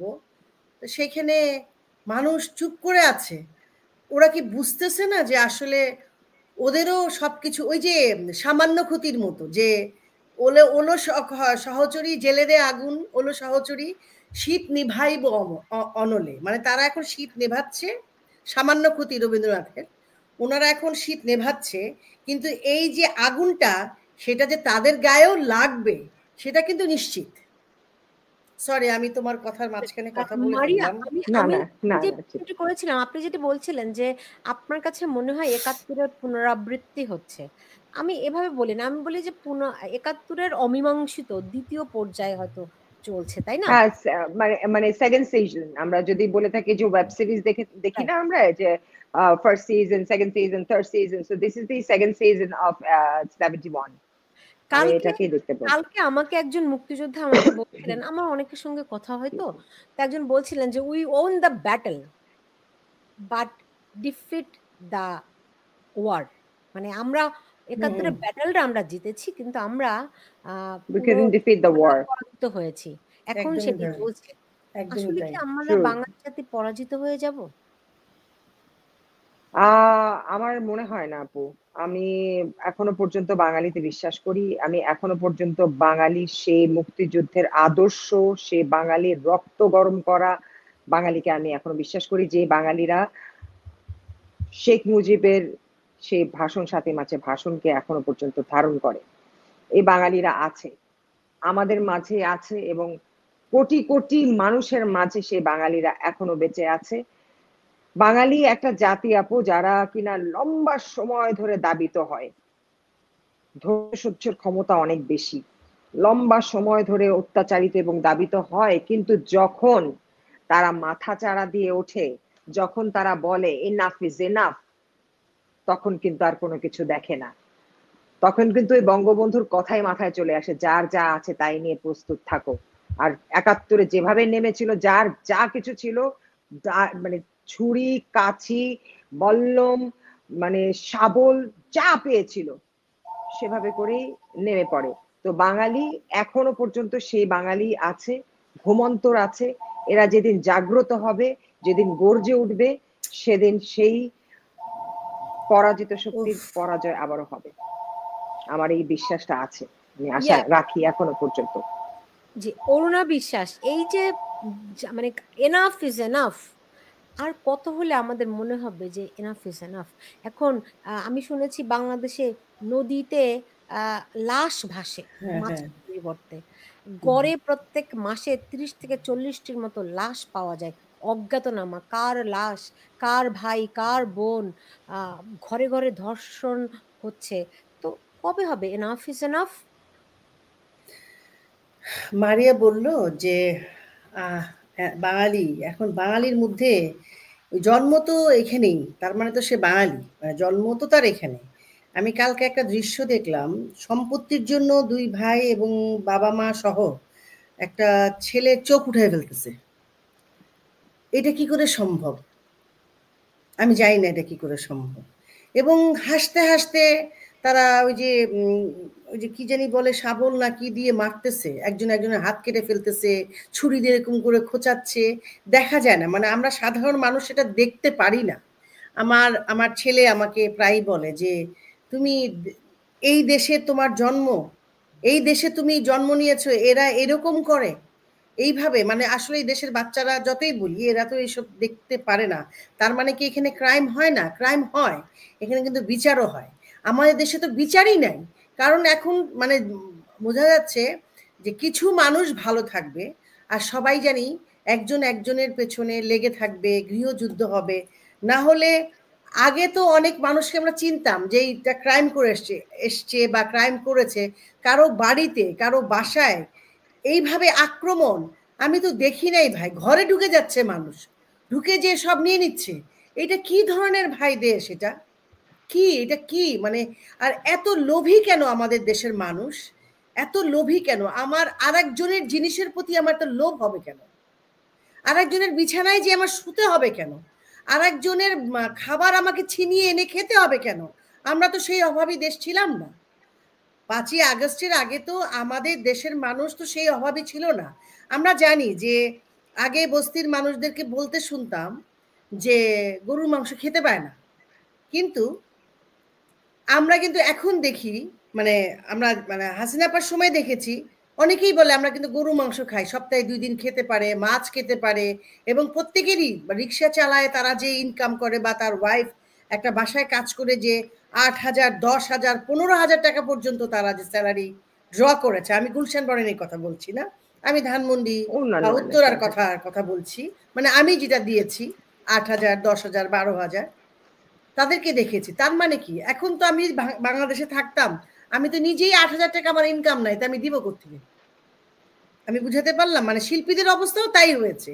হ্যাঁ, তো একই একই আসলে অবস্থা সবাইকে। হ্যাঁ, তো এখন আসলে এখন কি আমি মানে আমি শুনি যে অনেকেই বলেন, মানে শিল্পীরা, যে সমস্ত শিল্পীরা এখন 2-4টা কথা বলেন, হ্যাঁ, তাদের অনেকেই দেখি বলেন কথায় কথায় তারা শেখ হাসিনার 16 বছরের শাসন আমলের উদাহরণ টেনে এনে এই ইউনূস সরকারের শাসন আমলের যে অরাজকতা চলছে এটাকে এক ধরনের জাস্টিফাই করার চেষ্টা হুম, করে। হুম। এতে করে কি আসলে তারা একটা মানে ন্যায্যতা প্রতিষ্ঠিত করতে পারবে, মারিয়া? না, আসলে ন্যায্যতা প্রতিষ্ঠিত করা তো ইটস ভেরি ফানি, তাই না? মানে you're saying that you're imitating the same monster you have just removed and you're claiming yourself to be a hero. Isn't that absurd? মানে খুব হাস্যকর তো বিষয়টা। তারা এই এটা যে করে, আমি একটা তারা বললাম যে এটা মনস্টার, এটা দৈত্য, হ্যাঁ এই দৈত্যটাকে আমি এখন ধাক্কা দিয়ে ফেলে দিলাম, আমি দৈত্যটা সরিয়ে দিলাম, কিন্তু আমি তার থেকে একটা বড় দৈত্য হয়ে বললাম যে আমি একটা হিরো। এটাই তো চলছে এখন, এই মুহূর্তে এই জিনিসটাই চলছে। তারা এরকমই প্রতিষ্ঠা করার চেষ্টা করেছিল হয়তোবা, কিন্তু মুখে তো এটা বলতে পারছিল না যে আমরা আসলে আর একটা বড় ফ্যাসিস্ট হতে চাই, আমরা আসলে আপনাদেরকে দেখাতে চাই যে ফ্যাসিজম কি, আমরা বোঝাতে চাই। আপনারা তো কোনোদিনও দেখেননি ফ্যাসিস্ট কি, ফ্যাসিজম কাকে বলে, কত প্রকার ও কি কি আপনারা তো কখনো বোঝেননি। আসুন আমরা আপনাদেরকে একটু বোঝাতে চাই, let us give you some taste of it. তো এটা বললে পরে তো জনগণ আর এটাতে রাজি হতো না। আমরা তো আর আন্দোলনে সবাই সপক্ষে বলতাম না যে হ্যাঁ ছাত্রদের পক্ষে আছি, ছাত্রদের দাবি মেনে নেওয়া হোক, আমরা আছি, তাদের সপক্ষে আছি। এই বিষয়গুলো তো আমরা মানে জোরালো হয়ে আমরা সবাই করে একসাথে করে আওয়াজ তুলতাম না। তো আমাদেরকে যেটা বললে পরে আমরা আওয়াজ তুলবো, আমাদেরকে সেটাই বলা হয়েছে, সেটাই কানের মধ্যে দেওয়া হয়েছে, কিন্তু deep down inside them at the back of their head this was the reason that they wanted to be the fascists, and they wanted to give the demonstration of being a fascist, and they wanted to give us the taste of fascism. হুম, হুম। তো ওরা ওটাই এখন প্রতিষ্ঠিত করেছে, এবং এই সরকারটা আমি বলবো যে এই মুহূর্তে তারা যে কার্যক্রমগুলো করছে সেটাতে মনে হচ্ছে যে তারা আসলে 71-এ পরাজিত শক্তিকেই সামহাও প্রতিষ্ঠা করার জন্যই ক্ষমতায় বসেছে। এই জায়গাটায় বসে তারা সামহাও তাদের পাওয়ার এনফোর্স করে and help করে with the power, they want to establish this power once again, like যে defeated power যেটা ছিল 71-এর, সেই 71-এর defeated শক্তিটাকে তারা আবার স্থাপন করার যেন একদম মানে জোরশোর করে একটা প্রজেক্ট হাতে নিয়েছে, যা তারা নেমেছে। এবং এটার শেষ আসলে কখন হবে, কিভাবে করে হবে তা জানি না। শেষ তবে হবে। আপু যে শেষ হবে, হ্যাঁ এটা শেষ হবে। দিদি যেটা বলছিল না যে বাঙালি বাংলাদেশে জন্মগ্রহণ করলে পরে বাঙালি, আমি আসলে কিন্তু ওইটার মিন করি না। আমি বাঙালি মিন করেছি যে যারা ৭১-এর চেতনাকে ধারণ করে, তারা হয়তোবা অনেকে বাংলাদেশে জন্মগ্রহণ করেনি, যেমন আমি একজন। জন্মগ্রহণ করে যে সেই আদর্শ ধারণ করতে হবে এমন কোনো কিছু না। আমি এমন অনেক বিদেশিকে দেখেছি, ইটালি থেকে এসেছে, আমেরিকা থেকে এসছে, ইউকে থেকে এসছে, তারা কিন্তু বাংলাদেশে এসে বাংলাদেশের ৭১ নিয়ে, মুক্তিযুদ্ধ নিয়ে এবং স্পেশালি বঙ্গবন্ধুর উপরে থিসিস করেছে এবং থিসিস লিখেছে। তো তারা কিন্তু এই দেশে জন্মগ্রহণ করেনি এবং এই দেশের মানে কোনোভাবেই তাদের জন্মসূত্রেও না, ব্লাড কানেকশনও না, কোনোভাবেই কিন্তু বাংলাদেশের সাথে কানেকশন নেই। কিন্তু তারা মুক্তিযুদ্ধকে ভালোবাসে, তারা সম্মান করে বঙ্গবন্ধুকে এবং এই ইতিহাসকে তারা সম্মান করে। তো তারা এটা আমি বলবো যে তারাও বাঙালি, তারা অন্তরের আত্মায় বাঙালি। তো আমি আসলে ওই আত্মিক সেই বাঙালি গুলোকে বলেছিলাম যে তারা যখন জাগ্রত হবে, তারা আছেন কোটি কোটি এরকম বাঙালি আছেন, আমার অনেক বন্ধু আছে, বান্ধব হ্যাঁ, এরকম হ্যাঁ, অনেক আছে, আছে, আমি প্রচুর চিনি আছে। যে তারা আমার মতো হয়তো বা বলতে এখন সাহস পাচ্ছে না, এখন আসছে না, কিন্তু তারা ভেতরে ভেতরে জ্বলছে। আর এই আগুনটা, আপু দিদেন you know it very well, আলো আসবেই। আগুন যখন দাবিত হয়ে জ্বলতে থাকে, তখন ওই যে a little bit of oxygen, that's it, fire. হ্যাঁ, মানে পুরা এক্সপ্লোশনের জন্য এটাই যথেষ্ট। আর যে পরিমাণের ছোটখাটো বলবো না, বড় বড় লিকেজ গুলো হচ্ছে ওই দাবানোর মানে ইয়ের সেটাই। নিচে, তো ওই লিকেজ দিয়ে অনেক বেশি পরিমাণে অক্সিজেন ঢুকে যাবে এবং অনেক বড় পরিমাণের এক্সপ্লোশনটা হবে। এক্সপ্লোশন। হ্যাঁ, তো এটা হবে, এটা নিশ্চিত। হয় যাদের আপনাদের মানে সুশীল সমাজের অনেকেরই তো এই ৫ই আগস্টের আগে পরে মুখোশ উন্মোচিত হয়ে গেছে। তারা খুব যে ভালো। এক ধরনের প্রতারণা করেছেন নাকি প্রতারণার শিকার হয়েছেন, সেটি না হয় আপনারাই বিবেচনা করেন। কিন্তু আপনাদের কি মনে হয় তারা কখনো তাদের অবস্থানটি বদলাবে? হ্যাঁ, হ্যাঁ, কিছু মানুষকে আমি চিনি যারা দীর্ঘ আমি যাদেরকে চিনি আরকি ছোট মানে আমরা যখন ইন্ডাস্ট্রিতে ঢুকেছি, মানে আমারই কোনো পরিবর্তন হয়নি। মানে আমি কিন্তু একই রকম। আমার কোনো মানে হয় না মানে এটা সেটা হয় ওরকম হয় না। আমি অভিনেত্রী হয়ে ঢুকেছি। আমার পরিবার আমার পরিবারের তো বিশাল একটা অবদান আছে বাংলাদেশের আ সংস্কৃতিতে। সো আমি একই রকম আছি। আমি এদেরকে দেখেছি। এরা এত বেশি সুযোগ সুবিধা নিয়েছে সমস্ত আমলেই। ধরো এরশাদের সময়, জিয়াউর রহমানের সময়, বঙ্গবন্ধু মানে ধরেন হাসিনা আপার সময় আমি এদেরকে দেখেছি এবং এখনো তারা কিন্তু এখন যারা সরকারকে নিয়ন্ত্রণ করছে বা সরকারে আছে তাদের তাদের সাথেই আছে। মানে এইটা আসলে কি জিনিস এটা আমার শেখা দরকার। মানে এটা কি আসলে? ওদের তারা কি সবসময় সরকারি দল।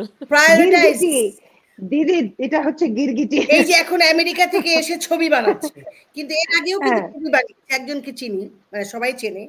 ছবি বানাচ্ছে। এর আগেও কিন্তু আওয়ামী লীগ আমলের যে প্রশাসনিক ইয়ে থেকে তারা টাকা পেয়েছে, ছবি বানিয়েছে এবং এদেরকে যে নির্বাচন করে এবং এখন অনেকেই বলে আপনি যে এত কষ্ট পাচ্ছেন এই যে ভাইয়া মানে ফারুকী গ্রুপের বিষয়ে দেখবেন এরাই আবার যদি কখনো আওয়ামী লীগ আসে এরাই আবার কাজ করবে। আপনারা কাজ করতে হ্যাঁ, পারবেন না বা তারা আপনাদেরকে চিনবেও না। অ্যাবসলিউটলি, এবং এই কথাটা কিন্তু হতে অ্যাবসলিউটলি পারে, নট আনলাইকলি। তবে একটা নট। জিনিস যেটা হচ্ছে সরি একটা জিনিস যেটা হচ্ছে আমাদের ভালো হয়েছে।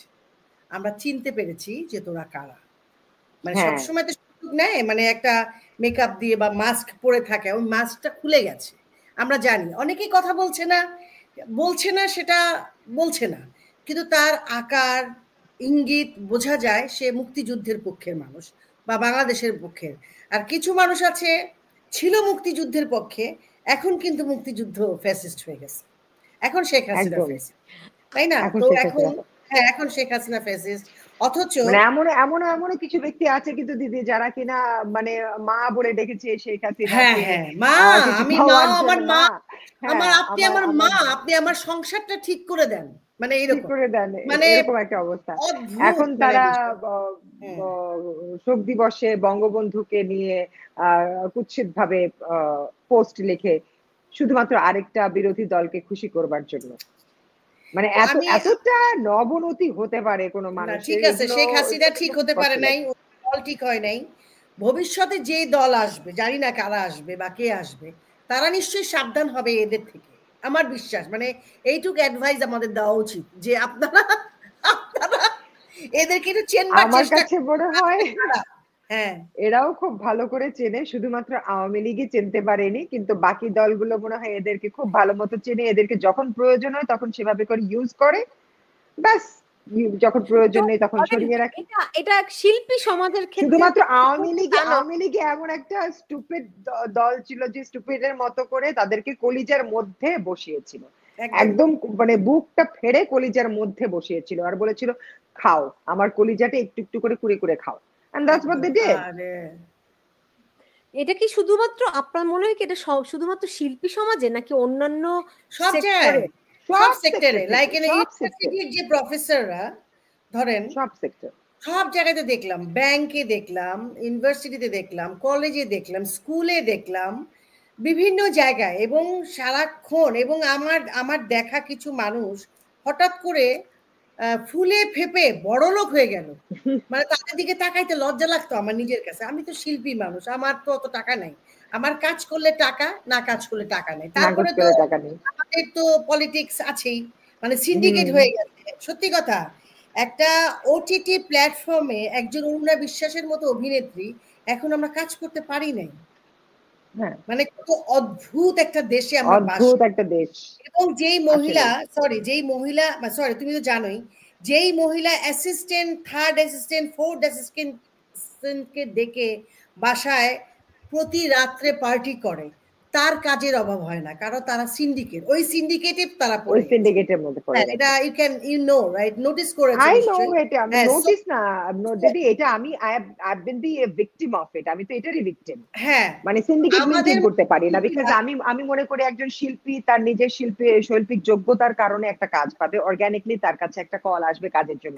This is exactly how it's suppose to be, this is how it was. আমি এভাবে কাজ করে শুরু করেছি, এভাবে কাজ করে এসেছি, আমি অভ্যস্ত ভাবে করে। আমি সিন্ডিকেট মেনটেন করতে হবে, আমার বাসায় ডেকে পার্টি করতে হবে, কিংবা কারো বাসায় যে আমার রাত বেরাত প্রতি রাতে পার্টি করতে হবে, আমাকে এন্টারটেইন করতে হবে, মানুষের সাথে থাকতে হবে, ওই লবিংটা করে চলতে হবে, আমি যাতে কাজ করতে পারি, ওই সিন্ডিকেটটা আমাকে মেনটেন করতে হবে। এটা তো আমি কখনো শিখিনি, আর এটা তো আমি মনে করি না যে এটা সুষ্ঠুভাবে কোনো একটা শিল্পীকে মূল্যায়নের জায়গা হতেই পারে না। সাংবাদিক, পত্রিকা, হ্যাঁ, সবাই পত্রিকা, কিন্তু সবাই এত তেল দিত, মানে তেলের তো একটা মাত্রাও থাকে। হ্যাঁ, সাংবাদিকরা তো সিন্ডিকেট অনেক আগে থেকেই, মানে ধরেন আমাদেরকে যাদের পছন্দ না বা আমরা যাদের তাদের মতো চলতে পারবো না, অবশ্যই অনেক সম্মানিত সাংবাদিক তো ছিলেন, তাদের কথা তো নিশ্চয়ই না এখানে। মানে না, মানে যারা মানে সারাক্ষণই মনে করেন যে একটা গ্রুপিং এর মধ্যে, এই যে কিছু কিছু দুই একজন শিল্পীকে এই যে পত্রিকা পুরস্কার দেয়, তাদের হ্যাঁ, সব হ্যাঁ, পুরস্কার আমরা জানি এটা এই পুরস্কার এ পাবে, কারণ তাকে দিয়ে পারপাস সার্ভ হয়, কোনো না কোনো সার্ভ হয়, অ্যাবসলিউটলি কোনো না অফকোর্স। কোনো পারপাসে সার্ভ হচ্ছে। এবং এটা কিন্তু ছোটখাটো বিষয় না, অনেক না, বড় বিষয়, রাষ্ট্রের সাথে সম্পৃক্ত। সেই রকম একদম পারপাস সার্ভ হয় বলে তাকে সবসময় হ্যাপি করা লাগবে, তাকে এবং সে কোথা থেকে আসছে, তার ব্যাকগ্রাউন্ড কি, আমি সরি টু সে তাদের ব্যাকগ্রাউন্ড গুলো কি একটু চেক করলে আমরা বসে চাও খাবো না তাদের সাথে। ট্রু। এই যে একজন একজন একটা মন্তব্য করেছেন যে তিনি এখন লালবদর শিল্পীদের নাটক আর দেখেন না, বরং মারিয়া আপুর রিল দেখেন। হ্যাঁ, তো মারিয়া রিল তো আমিও দেখি। Thank you so much. না মারিয়া, সত্যি you are very brave person, so you should be careful about yourself, and you are, আপু I'm saying it to you, আপনাদের like everyone should be careful themselves, like আমি আছি, চেষ্টা করছি careful থাকার, আর সেই সাথে আমার একটা বিশ্বাস আছে যে সৎ মানুষের সাথে তো সবসময় উপরে গড ইজ দেয়ার, সো ঈশ্বরের আশীর্বাদ থাকেই সব সময়। গড মাঝে মাঝে আর ঘুমায় যায়, বুঝছো, ঘুমায় যায়, আবার ঘুম থেকে আবার মানুষের ডাকে উঠেও যায়। আমি না বিশ্বাস না করি যে গড, পরিমাণে শোনো, গডের অনেক কাজ আছে ভাই, আমেরিকা কানাডা থাকতে হয় থাকতে হয়, গড থাকলে আজকে এটা হইতো না, হ্যাঁ, মানে আমাদের দেশে না যদি গড গড সময় দিত তাহলে ঝামেলাই হইতো। ঝামেলাই হইতো না। আসলে আমরা নিজেরা অনেক নিজেদের ভুলের কারণে এরকম পরিস্থিতিতে পড়ে যাই। তো তখন আসলে গড আমাদেরকে দেখে যে আমরা কিভাবে করে পরিস্থিতি থেকে সার্ভাইভ উতরে করবে। আসতে পারি। কারণ ওই ক্ষমতাটা আমাদেরকে কোনো না কোনোভাবে উনিই দিয়ে রেখেছেন আমাদের মাঝে। এবং আমি যতটুকু জানি যে god never puts through a person who doesn't have the capability to tolerate and go through that situation. তো একটা প্রত্যেকটা মানুষের লিমিট অনুযায়ী তাকে সেটা দেয়, যাতে না সে সহ্য বললাম করে আর কি, নিতে এত পারে। কষ্ট হয় তো মাঝে মাঝে, এত অভিমান হয় হ্যাঁ, আর দিদি ঈশ্বরের এইটা উপরে। তো আমার তো মানে মানে আমি যেটা বিশ্বাস করি যে মানুষের এত দোয়া আছে আমার সাথে, যে এত মানুষ, এই যে এই মুহূর্তে যিনি আমাকে কমেন্ট করলেন যে এখন আর ওই লাল বদরদের নাটক দেখেন না, আমার রিল দেখেন। তো এরকম বহু মানুষ আছেন কিন্তু যারা আমাকে মন খুলে প্রাণ খুলে সত্যিকারের দোয়া করেন। তো তাদের দোয়া তো কবুল হচ্ছে, এবং তাদের দোয়ার জন্য আমি যদি বিপদেও পড়ি, বিপদ থেকেও বেরিয়ে আসবো আশা করি। কিন্তু আশা করি মানে পড়বো না বিপদে। এই আলোচনার কোনো শেষ নেই, কিন্তু শেষ তো কিন্তু আপনাদের আলোচনা থেকে যেটি আমি বুঝতে পারলাম যে মারিয়ার ওই কথাটি খুব দুর্দান্ত লেগেছে যে আওয়ামী লীগ তাদের এখন যা মানে আওয়ামী লীগ আমলে যারা সুযোগ সুবিধা পেয়েছে সেই সুবিধাভোগীরা এখন আওয়ামী লীগের সবচেয়ে বড় বিরোধী হয়ে সরকারে অবস্থান করছে। এবং আমি বলেছি, এটা আপনি বলেছেন, এবং মারিয়া যেটি বলেছে এটা আপনি বলেছেন, এবং মারিয়া যেটি বলেছে যে আওয়ামী লীগ তাদেরকে কলিজার মধ্যে নিয়ে ওরা আমার কলিজাটা কুড়ে কুড়ে খায় একটু একটু করে, রাইট? তো এখন এইরকম শুধুমাত্র শিল্পীর অঙ্গনে ঘটেছে, সংস্কৃতি অঙ্গনে ঘটেছে তা নয়, প্রত্যেকটা অঙ্গনেই সেটি ঘটেছে। এ কারণেই আজকে আমরা এই মুক্তিযোদ্ধাদের বিরুদ্ধে দেখি আসলে এই সন্ত্রাসী হওয়ার অভিযোগ, তাদের বিরুদ্ধে সন্ত্রাসবাদের মামলা করা হয়। যারা দুর্নীতি করেছে সবচেয়ে বেশি, তারা আওয়ামী লীগের দুর্নীতি নিয়ে সবচেয়ে বেশি কথা বলে। যারা রাজনৈতিক চক্রান্ত করেছে তারা আওয়ামী লীগকে এখন সবচেয়ে বেশি চক্রান্তকারী বলে। যারা এখন সবচেয়ে বড় ফ্যাসিস্ট তারা আওয়ামী লীগকে বলে। মানে এটা একটা খুব, আমার মনে হয় একটা উল্টা চিত্র কিনা, একটা একটা আয়নার অপোজিট চিত্র কিনা। শেখ হাসিনা আপা যখন ছিলেন, উনি শিল্পীদের কথা যখনই শুনেছেন যে এই শিল্পীটা অসুস্থ বা এই পরিচালক অসুস্থ, উনি যাদেরকে চিনতেন বা চিনতেন না তাদের প্রত্যেককেই উনি 20 লক্ষ, 30 লক্ষ, 40 লক্ষ, 10 লক্ষ মানে উনি টাকা দিয়েছেন, এবং সেটাকে উনি ডিপোজিট করে দিয়েছেন মাসে মাসে যেন একটা মানুষ চলতে পারে। একটা শিল্পী ওনার কাছ থেকে যারা টাকা নিয়েছে, সেই শিল্পী, সেই পরিচালক, সেই প্রযোজক বা whatever they are, cameraman, makeup man, একজনও তার পক্ষে কথা বলে নাই, বরঞ্চ তাদের ফ্যামিলিকে বিপক্ষে তো বলছেই, এবং প্রত্যেকেই তারা পার্টি করে। এবং যারা আমার বন্ধু ছিল আমাকে তারা মানে ইনবক্সে, লাইক মেসেঞ্জারে, আমি একটা উপস্থাপিকা এই কোথায় জানি উপস্থাপনা করে, তাকে আমি কানাডায় এসে আমি একটু করলাম যে কেমন আছো বা কি, আমি তখন ওই যে লাস্ট ইয়ার জিজ্ঞেস করলাম, সে কোনো অ্যান্সার করলো না। পরে খবর নিয়ে শুনলাম যে সে এই লাল দলকে সাপোর্ট করে। আমি জানি আমার এটা নিয়ে কোনো অসুবিধা নাই, কিন্তু সে কাজ করেছে মুন্নি সাহাদের সাথে, কাজ করছে এদের সাথে, এদের ছত্রছায়ায় কাজ করেছে। এখন হয় কি, মুশকিলটা হয় কি, মুক্তিযুদ্ধের কথা বললে আমরা যারা সনাতন ধর্মের মানুষ আছি তাদেরকে তো ভারতীয় দালাল বলেই, সবাইকেই বলে। আমি একটা ছবি করেছিলাম কলকাতায়, মায়ের আশীর্বাদ, আলমগীর ভাই প্রডিউসার ডিরেক্টর ছিলেন। সেই ছবি করে আসার পরে একটা একটা পত্রিকায় নিউজ হলো, একটা বিচিত্র ইয়ের মতো, অরুণা বিশ্বাস ভারতীয় দালাল। অথচ আমার পরে কত শিল্পী কলকাতায় কাজ করেছে। আমার না ভয়ে আর কাজ করে, আমি অফারও পেয়েছিলাম, আমি না ভয়ে কাজ করি নাই, কারণ আমার বাবাই তো তখন ছিলেন না। সো আমার কথা হলো, আমার বাবা যখন চলে গেলেন আমি কিন্তু এদের কাউকে চিনি না। অবাক তো লাগে যখন দেখি যে এশিয়াটিকের মতো একটা প্রতিষ্ঠান শেখ হাসিনার বিপক্ষে যায়, যারা নাকি এত সুযোগ এই 15 বছরে পেয়েছে। আমি না হতবাক। এবং যখন শিল্পকলা একাডেমিতে প্রোগ্রাম হয়, বাংলাদেশের বাঙালির আদি সংস্কৃতি বলিতে কি বোঝে মানুষ? যাত্রা বোঝায়, যেটার পায়োনিয়ার হচ্ছে আমার বাবা মা। মুক্তিযুদ্ধের সাথে আমার বাবা মায়ের সম্পৃক্ততা আছে। কলকাতায় আমার বাবা সারা রাত যাত্রা করতেন নট্য কোম্পানিতে, সারাদিন টাকা উঠাতেন মুক্তিযোদ্ধাদের জন্য, সঞ্জিদা খাতুন থেকে আরম্ভ করে সবাই ছিল। সেই পরিবারের একটি মানুষকেও শিল্পকলা একাডেমি দাওয়াত করেন না। একটি, এটা কিন্তু আমার মানে না, মানে আমি বলছি যে না, একজন লিখেছে যে শেখ হাসিনা কি তার বাবার টাকা দিয়েছে? না ভাই, শেখ হাসিনা তার বাপের টাকা দেয়নি, আমাদের টাকাই দিয়েছে। কিন্তু এই আমাদের টাকাই তো অনেকে দেয় না, আমাদের টাকাই তো আমাদের কেউ দেয় নাই ভাই। আপনারা মিলিয়ে দেখেন, মাথায় এত ডাম্প হইলে তো মুশকিল। আমার একটা মজার বিষয় এটা, মানে যখনই তারা এইসব কথা বলে না দিদি, এদেরকে শিখাইছে কে? এদেরকে ভাই, এটা আমাদের টাকা, উনি খরচ করেছে আমাদের জন্য। আমার বাবা যদি তার ইনকামের টাকা আমাদের জন্য খরচ করে, শেখ হাসিনা তো চেয়ে এনেছে সারা পৃথিবীর কাছ থেকে। কেন ইন্দিরা গান্ধীর কথা ভুলে গেছে সবাই? ইন্দিরা গান্ধী আনে নাই মুক্তিযুদ্ধের সময়, টাকা চেয়ে আনে নাই। তো ইন্দিরা গান্ধী 1 কোটি মানুষকে খাওয়াইছে কেন? বাঙালিকে কেন খাওয়াইছে? তার মানবতা থেকে খাওয়াইছে, তার পাশের ভাষা বলে। শেখ হাসিনার ব্যাপারে আরো একটা কথা বলে যে এই দেশে এত উন্নয়ন করেছে, এটা কি তার বাবার টাকায় করেছে? হ্যাঁ, বাপের টাকায় করছে।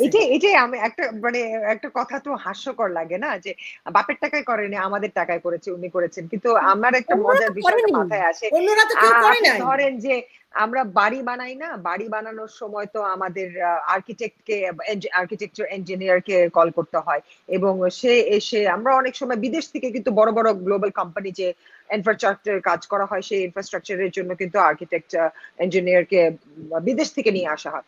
তো সেই ইঞ্জিনিয়ারকে বিদেশ থেকে নিয়ে আসার পরে তাকে বেতন দিয়ে রাখা হয়, তাকে দিয়ে ডিজাইনটা করা হয়, তার ডিজাইন অনুযায়ী কিন্তু পুরো ইনফ্রাস্ট্রাকচারাল ওই পিলারটা দাঁড়ায়, তাই না? তো ওইটার জন্য কি এখন সে নিজের পকেট থেকে, মানে ইঞ্জিনিয়ার কি নিজের পকেট থেকে টাকা দিয়ে বিল্ডিংটা বানাবে, ইনফ্রাস্ট্রাকচার বানাবে? মানে কি হাস্যকর বিষয়টা না? মানে খুবই হাস্যকর কথাবার্তা বলে। এটা কি ধরনের কথা? সে তো এসেছে, সে তো বানিয়ে দেওয়ার জন্য, কারণ তোমাদের নাই আইডিয়া, তোমরা জানো না কেমনে বানাইতে হয়, এটা তোমরা জানো না কেমনে ডিজাইন করতে হয়। এর জন্য তো একজন ডিজাইনার লাগবে, তো তাকে আর্কিটেক্ট নিয়ে আসছে, সে এখন ডিজাইন দিছে তোমাকে। এখন কি সে নিজের পকেটের টাকা দিয়ে তোমাদেরকে ডিজাইন করে দেবে, তোমাদের বিল্ডিং বানিয়ে দেবে, তোমাদেরকে রাখবে? মানে দেশের কথা তো এরকমই হয়ে গেল না? শেখ হাসিনা এত টাকা কোথায় পাবে, এটা হচ্ছে আমার কথা। উনি তো আমার কথা হচ্ছে দেশের মানুষ আমাদের জন্য করবে, উনি ওনার নিজের পকেটের টাকা দিয়ে, নিজের অ্যাকাউন্টের টাকা দিয়ে আমাদের জন্য করবে। এই সুবিধা তো আমরা ভোগ করছি, এটা তো আমাদেরই দিতে হবে। আশ্চর্য। বাট ওই ইঞ্জিনিয়ারকে লাগবে যার মাথায় এই বুদ্ধিটা আছে, যে এই কাজগুলো করবে, যে ডিজাইনটা করবে, এই অনুযায়ী সেই ডিজাইনটা হবে, ইনফ্রাস্ট্রাকচার হবে, যেটা সুবিধা আমরা নিতে পারবো। তো উনি হচ্ছেন সেই আর্কিটেক্ট, সেই ইঞ্জিনিয়ার। আমরা আমাদের টাকা দিয়ে ওনাকে দিয়ে করাচ্ছি। মুশকিলটা কি, সারা পৃথিবী ওনাকে চিনলো, সারা পৃথিবী ওনাকে চিনলো, কিন্তু আমরা ওনাকে চিনতে পারলাম না। এটা কি অদ্ভুত না? এটা আসলে অদ্ভুত না দিদি, আমরা চিনতে পেরেছি, আমরা ঠিকই চিনতে পেরেছি, কিন্তু আমাদেরকে না চোখে ধুলা দেওয়া হয়েছিল, ধুলা দিয়েছিল সেই রাজাকাররা। তো রাজাকাররা যে ধুলা দেওয়ার চেষ্টা করে যাচ্ছিল, সেটাতে তোরা সাকসেসফুল হয়েছে। এটাই হচ্ছে আমাদের দুঃখের বিষয়, ব্যাপারটা এটাই। আমি না শেষ করতে চেয়েছিলাম, কিন্তু 2টা কমেন্ট আপনাদেরকে দেখাতে চাই। হ্যাঁ, আমরা মানসিকভাবে কতখানি অসুস্থ একটা জাতি। আমি জাতি বলতে চাই না, আমাদের মধ্যে তো মানসিক মানে অসুস্থ আছেন, তাই না? মানে কত আমাদের সমাজেরই একটা অংশ কতখানি কতখানি অসুস্থ। দেখুন, আমি পড়তে পারবো না, ঠিক আছে? আওয়ামী লীগ যদি 3টি নির্বাচন দিত, তাহলে তারপর আপনারা পড়ে নিন, তাহলে বাংলাদেশের অবস্থাটি এমন হতো না। আমরা 3 জন এই অবস্থায়, রাইট? শুনেন, এখন যে এরা নির্বাচন চায় না, এনসিপি যে বলে আমরা নির্বাচন চাই না, জামাত যে বলে নির্বাচন চাই না, নানান রকম কাহিনী করা হচ্ছে নির্বাচন না দেওয়ার জন্য। কেন? অরুণা বিশ্বাস, ওনারা তো নির্বাচন দিলে তো আসলে জিততে পারবেন না, এটার জন্যই তো দিতে চায় না। কারণ আসলে কি মানুষ প্রতিবাদ করছে না, তাদেরকে কি করা উচিত? আরেকটা কমেন্ট একটু দেখাতে চাই, এটাও এরকম কুরুচিপূর্ণ, অশ্লীল, যাদের চিন্তা এর বাইরে যায় না। আমি জানি যে অরুণাদি আপনি যে কারোরই, কিন্তু এরা এই সমাজেরই অংশ।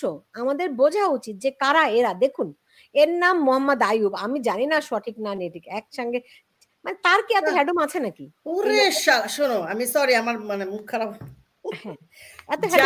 যাদের এই ক্ষমতা থাকে, তারা মুখে তারাই বলে আসলে। থাকতো যদি তাইলে বলতো না, এনজয় করে। আমাদের দেশের, আমি বললাম না, ওদের তো নারী দরকার হয় না, নারী নাই, আমি আর কিছু বলতেই চাই না। ওরা তো নারী করে না, মানে তাহলে আর নারী বলার কি ছাড়া আছে? অন্য কোনো কিছু যাই পাক না কেন, হ্যাঁ, পশু যাই পাখি যাই ভাই হোক মানে সব যে কোনো কিছু, পশু সব যে কোনো পাখি, কিছু ছেলে, যাই দরকার ওদের দরকার। যাই দরকার, মানে ওরা সবকিছুতেই দিদি যেতে এখানে পারে। আপনার অনেক ভক্ত কিন্তু অংশ নিয়েছে, হ্যাঁ? হ্যাঁ ভাই, আমি ছিলাম, হ্যাঁ, আমি 5ই আগস্টের পরেই মানে আমি মব সন্ত্রাস থেকে কিভাবে বেঁচে আসছি আল্লাহ জানে, ভগবান জানে, আমি জানি না। আমি 6 তারিখে এই যে রওনা এটা দিয়েছি, শুনলে 7 আমার খুব তারিখে। ভালো লাগে। খুনি হাসিনার 3 দালাল আমরা দালাল একসাথে। ভাই, আমরা দালাল। আমি দালাল। আমরা জয় বাংলা মুক্তিযুদ্ধের ভাই। দালাল, এই যে হ্যাঁ আমরা আমরা আজকে না এই মুক্তিযুদ্ধের কমেন্ট দালাল, গুলো আমরা দিলাম কেন? বাংলার দালাল।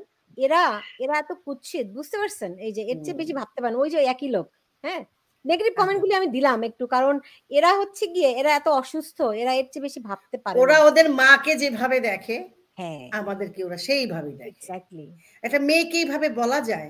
মানে আমি বললাম তোমাকে, একটা কথা বুঝাতে পারলাম মারিয়া, যে আমি কিন্তু সত্যি, আমি কিন্তু মানে আমাদের অপোজিট কাউকে আমি খারাপ ভাষায় কথা বলতে মানে আমি আছি না, অনেক সিনিয়রকে হয়তো আমরা পছন্দ করি না, ওনার অ্যাটিটিউডের কারণে করি না, কিন্তু আমি কি ওনাকে গালি দিতে পারবো? এটা সম্ভব? কি করে সম্ভব? আমি তো পারবো না। আমি কিন্তু একটা কথা বারবার বলি, কোনো শ্রদ্ধেয় মানুষকে গালি দেওয়া এটা কিন্তু বড় হওয়া না, এটা বড় হওয়া না না ভাই। না, কখনোই গালি দেওয়া তো কখনোই কোনো সময় বড় হওয়ার বিষয় না। গালি দেওয়াটা একটা পরিচয় যে সে ব্যক্তি সে কোথা থেকে এসেছে, তার রুট কি এবং তার না শিক্ষা কি। ভাই, এটা বলো না মারিয়া, শোনো, ক্রস কোয়ার্টার বলি বা ব্রোথেল বলি, তাদের ভাষা দেখো, ওরা কিন্তু অনেক ভালো, জানো, এরা যে অনেক কি আসলে মায়াবী হয়। এরা কিন্তু হয় কি, আমরা দুঃখজনক, আমি সরি টু সে, কথাটা বলতে আমি বাধ্য হচ্ছি, আগে আমাদের মানে ভারতবর্ষে যখন চলচ্চিত্র শুরু হয় তখন কিন্তু ক্রস কোয়ার্টার থেকে অনেক শিল্পীকে আনা হতো। এখন আমাদের অধিকাংশ শিল্পীরা ভালো ফ্যামিলি থেকে এসেও কিন্তু ক্রস হয়ে যাচ্ছে। Sorry to say, that is true. তাদের অ্যাটিটিউড, ট্রু তাদের ট্রু যে ট্রু। আকাঙ্ক্ষা, এই যে 16 প্রো ম্যাক্স ব্যবহার করতে হবে, দামি গাড়ি ব্যবহার করতে হবে, মানে ফ্ল্যাটে থাকতে হবে, ফুটানি দেখাইতে হবে। আমি বুঝি না, আমরা শিল্পী, আমাদের দেখানোর কি আছে ভাই? আমাদের তো দেখানোর কিছু না। আমি শিল্পী, তুমি আমার অভিনয়টা দেখো, আমার বাড়িঘর দেখো না তুমি। কিন্তু সবসময় একটা আমার হলিউড হওয়ার ইচ্ছা, আমার ওই বলিউড হওয়ার ইচ্ছা, মানে যে কোনো পুরস্কার, আমি sorry to say, don't take it otherwise, তাদের যে অ্যাটিটিউডটা আমি দেখি, আমার না, আমি হতবাক হয়ে তাকায় থাকি আসলে। এরা আসলে কারা, কোথা থেকে আসছে এরা?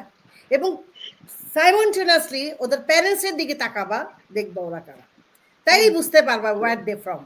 একদম, একদম তাই। মানে ওদের এক্স্যাক্টলি, দেখার পরে বুঝতে পারবা জাস্ট সেটা। Look at them, look at there families, like parents, like sorry to say, sorry to সে।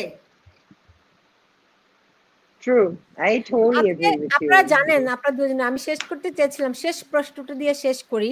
সেটি হচ্ছে কি, জাতীয় পার্টির অফিসে আমি যেটি আপনাদের নতুন না, we are getting new things, but দেখলাম যে না, সে তার বিষয়টা ভীষণ ফ্ল্যাকচুয়েট, সো বুঝতে পারি না আসলে যে তাদের মতো করে তারা এটা করছে। এখন মারিয়া ভালো বলতে পারবে যে দেশে মারিয়ার আছে। কি একই রকম মনে হয় কিনা মারিয়া?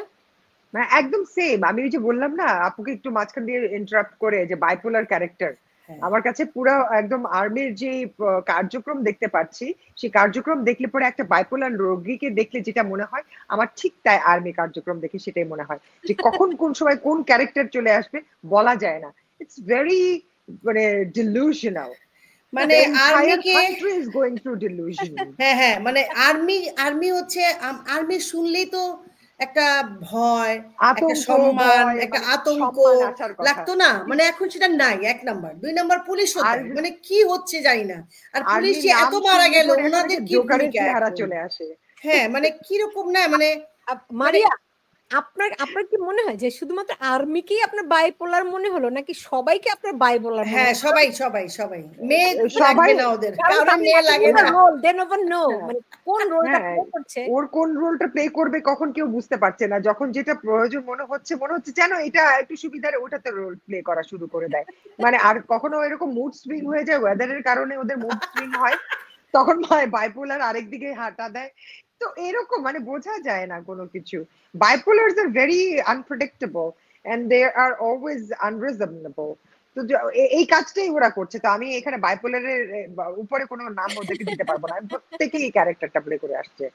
they're like মানে এখন দুঃখে হাসি। এখন আপু দুঃখে হাসি যে এত দুঃখ হয়েছে, মানে আর কত দেখবো এইসব লেমনেস।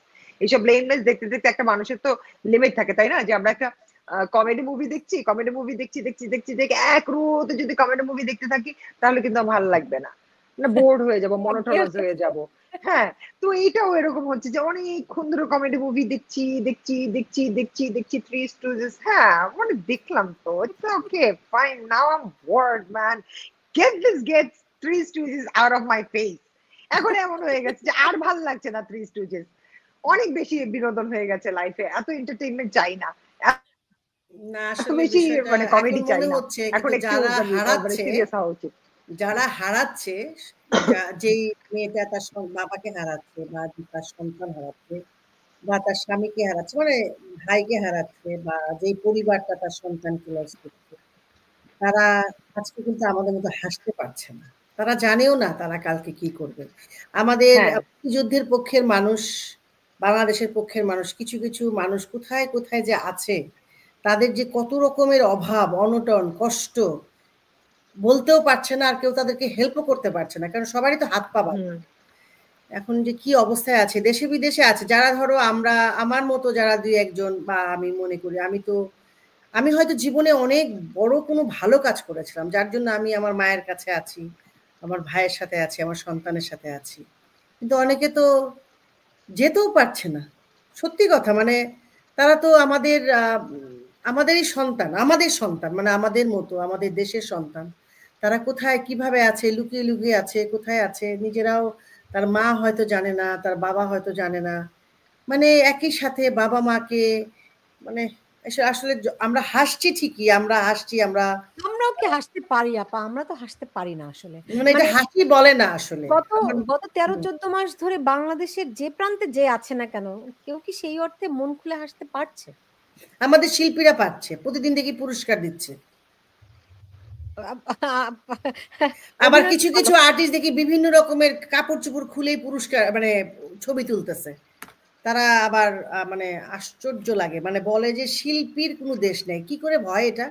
শিল্পীর আবার দেশ থাকে না কিভাবে? শিল্পের দেশ নেই। Cloud like sky has a limit, but culture has no limit, should be like this. But শিল্পী, artist should be, they have a country where she or he born. ভাই আমি কানাডায় থাকি ভাই, দেশ আমার, দেশের জন্য আমি মরে যাচ্ছি মারিয়া, বিশ্বাস করো, আমি মরে যাচ্ছি দেশের জন্য। তো আমি তো এরকম বলতে আই পারছি, আন্ডারস্ট্যান্ড কিন্তু আপু, অনেকে তো এরকম বলতেই পারছে না, অনেকে তো বলতেও পারে না, বলতে তারা পারছে কিছুই না। জানে না, কোথায় আছে নিজেরাও হয়তো জানে না। একজন বলেছে ভিপি নূরকে পিটিয়ে হাড্ডি ভেঙে দিচ্ছে, বা দিছে। আমি দেখেছিলাম তাকে হাসপাতালে নিয়ে গেছে। এখন কোনটা যে খবর, নো কমেন্টস। মানে আমরা জানি না। যাক, আমি একটু ওইগুলোর আপডেট নিব। অরুণা বিশ্বাস এবং মারিয়া কিসকটা, আপনাদের দুজনকেই অনেক ধন্যবাদ জানাচ্ছে, অনেক কৃতজ্ঞতা যে আপনাদের ব্যস্ততার মধ্যে আমার জন্য একটু আমার সময় কোনো দিয়েছেন। ব্যস্ততা নাই ভাই। সময় মাঝে মধ্যে সময় দিয়েন অরুণা দি, আপনার কথা শুনতেও অনেক ভালো লাগে, মারিয়ার কথাও শুনতে খুব ভালো লাগে। মারিয়ার প্রতি আমার অনেক অনেক আশীর্বাদ থাকলো। মারিয়া সত্যি, আমি তোমাকে ভাবছি থ্যাংক ইউ মডেল, সো মানে মাচ মডেলই দিদি। মনে করছি আর কি, মডেলরা যেভাবে তাকে আর কি, কথা বলে না, কথা না বলে থাকতে হয়, কথা বললে আবার মানে তুমি যে পারো না সেটা বের হয়ে আসবে, তুমি যে পারো না এটা বের হয়ে আসবে। আমি ভাই পারি না পারি বলতে থাকি। আমার কথা হলো ভাই, আমার দেশের জন্য, আমারও এটা, আমি পারি না পারি আমি বলবো, আমার হ্যাঁ দেশের সেটাই, জন্য আমি বলবো, আমার আমার যতটুকুই দেশের পারি জন্য। আমি ততটুকুই বলবো, আমি অত গুছিয়ে কথা তারপরে বলতে বলবো। পারি না, এটাও ঠিক। আমি রাজনীতিবিদদের মতো করে গুছিয়ে একদম পয়েন্ট আউট আমরা করে তো কেউ কথা বলতে পারি। রাজনীতিবিদ না সেটাই দিদি, সেটাই, আমরা আমি তো ওভাবে রাজনীতিবিদ কথা না। বলতে পারবো না। আমরা আমাদের নিজেদের মনের ভাব যেভাবে প্রকাশ করে আসি অভ্যস্ত, সেভাবে প্রকাশ করছি, সেভাবেই মানুষের কাছে আমাদের নিজেদের মেসেজটা কনভে করার চেষ্টা করছি। এর মধ্যে কোনো রাজনৈতিক কথা আমরা জানিও না, বলতেও পারি না, ওই ভাষাটা আমাদের রপ্ত হয়নি। মানুষ এটা অবশ্যই বুঝতে পারছেন এবং সেটা বুঝবেন, আমাদের কোনো ত্রুটি থাকলে সেটা ক্ষমা করে দেবেন, এটাই আশা করি। জি, এবং তবে খুবই ভালো মারিয়ার, লাগলো দিদিকে আজকে পেয়ে হ্যাঁ, আজকে। তবে তোমার নাম্বারটা মারিয়ার, আমাকে দিয়ে দিও, হ্যাঁ প্লিজ। অবশ্যই অবশ্যই। যাক, ওটা শেষের মারিয়ার দিকে। থ্যাংক ইউ অনেক ভক্ত সুলতানা, আছে, আপনাকে। অরুণাদিরও অনেক ভক্ত আছে, মানে অদ্ভুত, খুব সুন্দর। আমি অনেক ভালো ভালো কমেন্ট আছে এখানে, আপনারা পরে নিশ্চয়ই গিয়ে দেখবেন। হ্যাঁ, যাই হোক, আমি আজকে শেষ করছি, অন্য আরেকদিন আবার আপনাদের দুজনকে আমি আমার ভক্তদের জন্য একটি লাইন গাইতে চাই। প্লিজ। Oh please. তাহলে আমি শেষ করতে করতে গিয়ে, মানে আমি একটু হ্যাঁ বিদায় করেন, নিয়ে আপনি তারপর শেষ শেষটা করেন। করে দিই। হ্যাঁ দর্শক হ্যাঁ। বাংলাদেশে আপনারা যে যেখানে আছেন, সবার আগে বলি আপনারা একটু নিরাপদে থাকবেন, কারণ বেঁচে থাকাটাই সবচেয়ে বড় প্রয়োজন এখন এই মুহূর্তে বাংলাদেশের জন্য, এবং নিরাপদ থাকাটা সেই জন্য সবার আগে দরকার। আহ বুঝতেই পারছেন, পুরো বাংলাদেশটাই নাকি এখন একটা কারাগার হয়ে গেছে। যে আয়নাঘর বাংলাদেশে ছিল না, হুম, আয়নাঘরের যে অস্তিত্ব কেউ খুঁজে পায়নি, এখন পুরো বাংলাদেশটি নাকি ইউনূসের আমলে আয়নাঘরে পরিণত হয়েছে। বাদ মাথায়। বাকিটি সব আপনাদের, আহ, আহ, আপনারা নিশ্চয়ই সবকিছু ভালো বোঝেন। যেখানে থাকেন নিরাপদে থাকবেন সেই প্রত্যাশা রাখছি। অরুণা বিশ্বাস এবং মারিয়া কিসকটাকে ধন্যবাদ এবং কৃতজ্ঞতা। আমরা শেষ করার আগে অরুণাদির 2 লাইন গান শুনি। হ্যাঁ 2 লাইন, মানে জি আমার ভালো ভাষাটা, মানে আমার আবেগটা। জি। সার্থক জন্ম ও আমার